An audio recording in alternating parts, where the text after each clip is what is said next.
This is my foot, or what's left of it anyways. I broke it 10 days ago at Otakon doing karaoke of all things.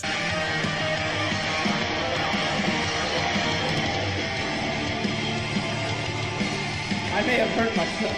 After walking on it for days before realizing that I should probably go to the hospital, I had it put into a splint and then put into an even bigger splint while I wait to go in for surgery. Now you would think that since I work from home and barely ever get out of the house unless I'm going to buy a pretzel pub chicken sandwich, that maybe having a broken foot wouldn't be that big of a deal. You would be wrong. Not being able to walk on this leg fucking sucks. I can't even get to the bathroom without hurting myself, much less get around the house. And so in one of many efforts to stave off the horrible depression that comes from not being able to do anything, I've turned to anime to try to find some characters and scenes that I can relate to now that I've got this broken foot. Number 1. Technolize. The main character from Technolize is Ichise, a boxer who is told by the Mafia to throw his big match, but ends up killing his opponent and winning the match instead, similar to Butch from Pulp Fiction. Unlike Butch, however, Ichise is caught by the Mafia and has his arm and leg chopped off in the first episode. After that, he spends 2 grueling episodes crawling around in the gutters, basically dying in the middle of the city where no one gives a fuck about him. Among the most iconic images from the series of episodes is of Ichise struggling to climb this flight of stairs, just feeling pissed off and hopeless as his energy drains out of him. Personally, my room is at the top of a steep flight of stairs, so every time I want to go up to my room in order to edit one of these videos, or come back down to get something to eat or hang out with my brothers, I have to go up and down these wooden stairs. At least one time I did this while drunk, tired, and out of energy and nearly passed out right in the middle, just like Ichise. Honestly, if I had to do this with one arm and without a rail for support, I'd just have someone bring all my shit downstairs for the next 12 weeks. Number 2. Fullmetal Alchemist. Edward Elric from Fullmetal Alchemist sacrificed an arm and a leg in order to bind his brother's soul to a suit of armor after trying to resurrect their dead mother. I sacrificed my foot in order to help my brother put on the most energetic performance of the Log Horizon opening theme possible. Both of these are cases of pure intentions gone horribly awry. You might say that Edward Elric was a lot worse off than I was, having lost 2 entire limbs, but since Ed's best friend was an automail expert, he got to replace them with cool-looking metal limbs almost immediately. Meanwhile, I'm stuck hopping around on this thing for 3 fucking months. Number 3.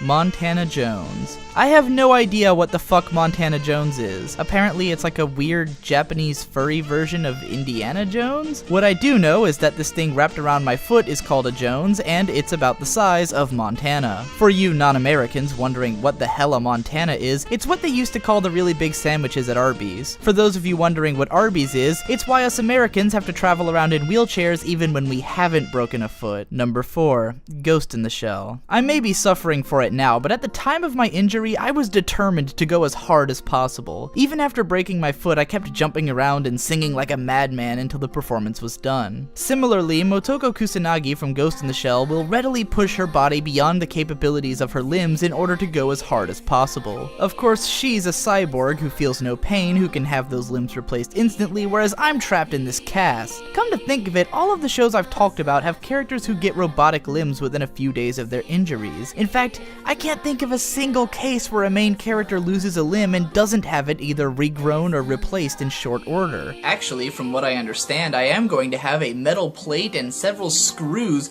put into my 5th metatarsal in order to straighten it out. I'll be just like one of my Japanese animes! Number 5. Psycho-Pass. In the world of Psycho-Pass, everyone is constantly psychologically monitored to make sure no one loses their fucking mind. As people have less and less stress in their lives, they also find stress harder and harder to deal with, meaning that anytime someone is put through a stressful situation, they are advised to seek psychiatric care immediately in order to make sure that they remain totally stable. After a day or 2 of immobility, I really started to feel the stress weighing down on me, realizing just how difficult it is to get around without injuring myself, given that I'm already a clumsy fuck to begin with, and not being able to get up from my chair and move around easily was incredibly frustrating. Knowing that all the working out I did these last few months will go by the wayside, and that I'll probably put on weight again, and probably spend a bunch of money on medical bills and not really be able to shower easily, all of that was a lot of weight to shoulder at once. And so I started cranking out analysis videos. Just as Tsunemori Akane from Psycho-Pass is